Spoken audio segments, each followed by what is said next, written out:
Me llamo Julia. Tengo 19 años y, aunque nunca he salido de esta ciudad del norte donde el cielo parece estar siempre a punto de llover, últimamente siento que hay algo dentro de mí que está cambiando. No sabría decir el qué, pero lo noto en la forma en que respiro, en cómo me quedo mirando por la ventana más tiempo del que debería, como si esperara que algo distinto ocurriera al otro lado del cristal. Y es que algo gordo y grande iba a pasar. Ya me entendéis. Pero bueno, os cuento mi historia desde el principio.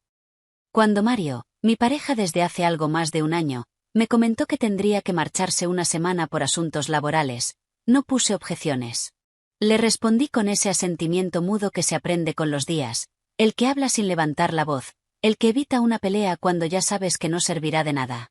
Lo que no vi venir fue que me pidiera que pasara esos días en casa de sus padres, como si mi presencia pudiese llenar algún hueco o servir de bálsamo para su eterna melancolía. Les hará ilusión tenerte cerca, dijo, con una sonrisa forzada. Pero yo supe que en el fondo era porque no se fiaba. Nunca se ha fiado del todo. Siempre ha tenido esa manera suya de vigilar sin parecer que vigila, de controlar con gestos suaves, de celar incluso mi silencio. Siempre había sido un celoso. Lo que no sabía es que lo iba a hacer de igual modo. Aún así, acepté. Por costumbre. Por evitar conflicto. Y porque, aunque no lo supiera entonces, algo en mí también necesitaba alejarme de él por un tiempo. Había estado en su casa muchas veces, claro, pero nunca más de unas horas, quizás alguna comida o celebración. Esta vez sería distinto. Serían días completos bajo ese techo antiguo, con suelos que crujen y techos que parecen guardar secretos. Una casa en la que el tiempo no corre, se estira.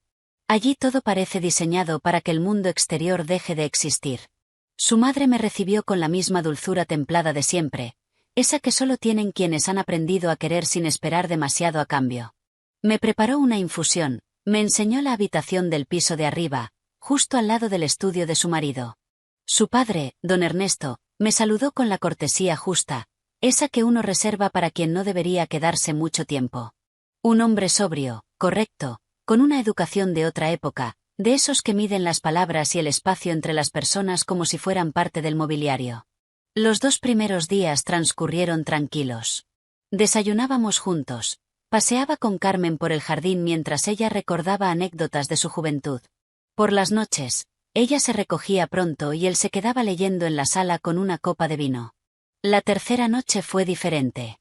Bajé por agua, no más de eso. La casa estaba sumida en un silencio espeso, como si respirara despacio. Los árboles afuera susurraban con el viento, y el reloj del comedor marcaba la hora como si le costase. Al pasar por la sala lo vi. Estaba allí, con una copa entre los dedos, la mirada fija en una chimenea apagada. ¿No puede dormir?, pregunté. A veces el sueño no viene, murmuró sin girarse. Me acerqué sin pensar demasiado. No me invitó a sentarme, pero tampoco lo evitó. Me instalé en la otra esquina del sofá, guardando esa distancia prudente que impone el deber. ¿Le incomoda la casa tan callada?, dijo, aún sin mirarme. A veces lo prefiero, respondí. Parece que cuando nadie habla, la casa tiene más que decir. Me miró entonces, por primera vez con detenimiento, como quien ve algo que no esperaba encontrar. Tienes buen oído, dijo. No supe si tomarlo como un halago o una advertencia. ¿Y usted qué escucha cuando todo calla?, pregunté con curiosidad. Se tomó un segundo antes de responder. Cosas que me da miedo decir en voz alta. Volvió a mirar al frente y, por un instante, ya no me sentí una extraña, me sentí parte del momento. De repente me tocó la rodilla con su mano. Me miró a los ojos y me dijo: mi hijo tiene mucha suerte al tenerte. Sus palabras me retumbaron en la cabeza. ¿Qué quería decir con eso? Nada más ocurrió esa noche. Subí con el vaso de agua aún lleno y la certeza de que en esa casa algo se había movido sin hacer ruido. A la mañana siguiente, el cielo estaba despejado, el aire suave. Desayunamos los tres como si la noche anterior hubiera sido un sueño ligero. Carmen hablaba de plantas, del clima, de cosas pequeñas. Ernesto, con su café en mano, asentía y yo disimulaba como una experta en guardar lo que arde. La jornada transcurrió sin alteraciones. Almorzamos fuera, incluso reímos. Pero cada vez que cruzaba la mirada con él, Sabía que algo había cambiado. Como si nuestras palabras ahora tuvieran un eco invisible, como si el silencio que compartimos hubiese dejado huella. Por la tarde, Carmen se marchó a visitar a una vecina. Se fue con su simpatía habitual, prometiendo que no tardaría. Me quedé sola con él. Perfecto para ver qué es lo que estaba pasando entre nosotros. Tenía un aire que me gustaba, me recordaba un poco a su hijo.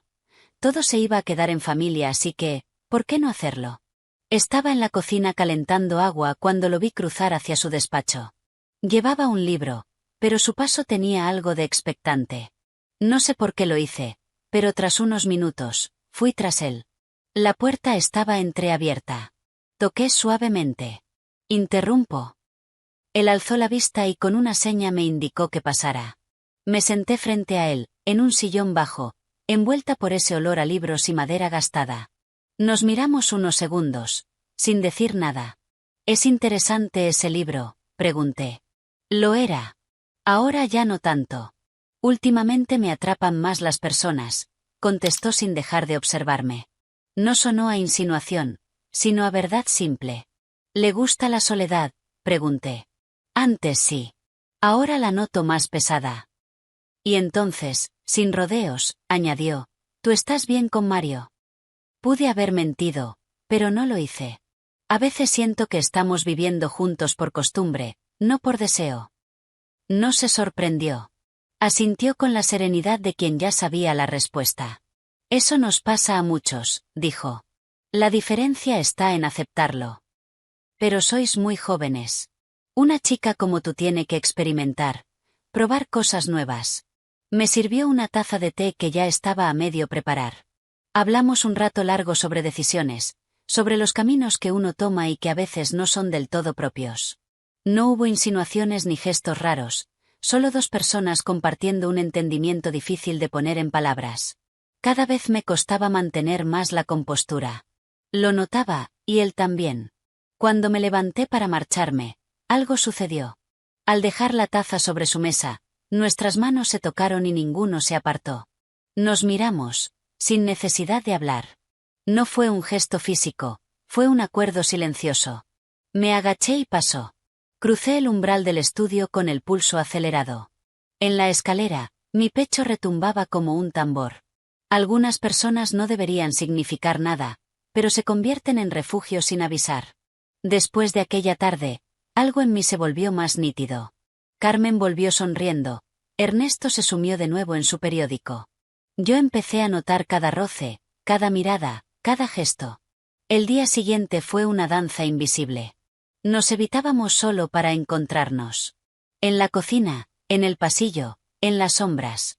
Esa noche Carmen se retiró temprano. Oí sus pasos subir y el crujido del suelo. Yo estaba recogiendo lo que quedaba de la merienda cuando él apareció en silencio. ¿Te echo una mano?, preguntó.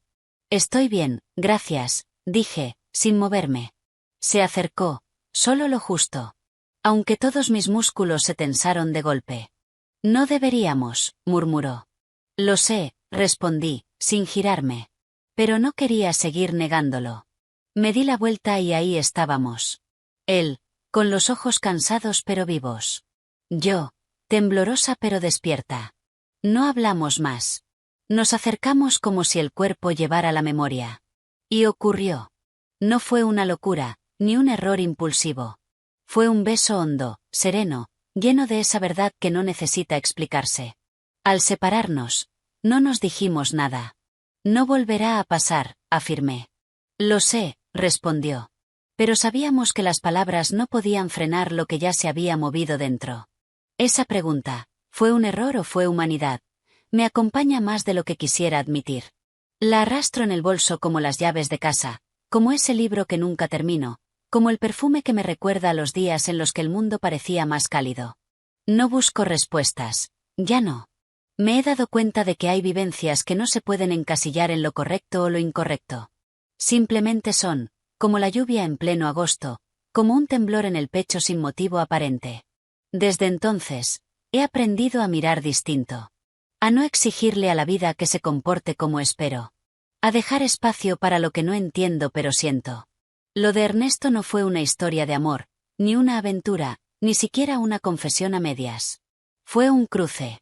Como esos trenes que se ven desde lejos y sabes que no se van a quedar, pero que te obligan a detenerte. Me enseñó a detenerme. A escuchar mi respiración, a observar lo que me rodea, a distinguir lo vivo de lo cómodo. A veces me pregunto si él también me recuerda.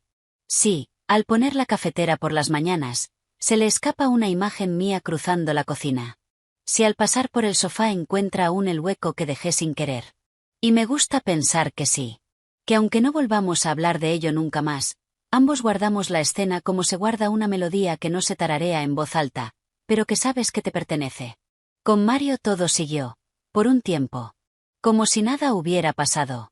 Pero algo sí había pasado. Y no hablo del beso que nunca fue, del roce contenido o de las miradas que esquivaban los relojes. Hablo de la fractura interna. De esa grieta que se abre cuando descubres que has estado sobreviviendo, no viviendo. Que alguien que no era tu pareja, ni tu amante, ni tu confidente, fue capaz de encender una parte de ti que tú misma dabas por extinguida. No es fácil vivir con eso. Porque después de una chispa así, lo cotidiano empieza a doler. Las palabras vacías resuenan más fuerte. Las caricias por compromiso se sienten frías. La rutina pesa. Y no culpo a Mario. Él fue lo que supo ser. Quizá lo que yo también fui durante mucho tiempo. Una persona haciendo lo que puede, sin saber lo que necesita. Pero ya no soy esa. No desde esa semana. No desde ese silencio que lo cambió todo.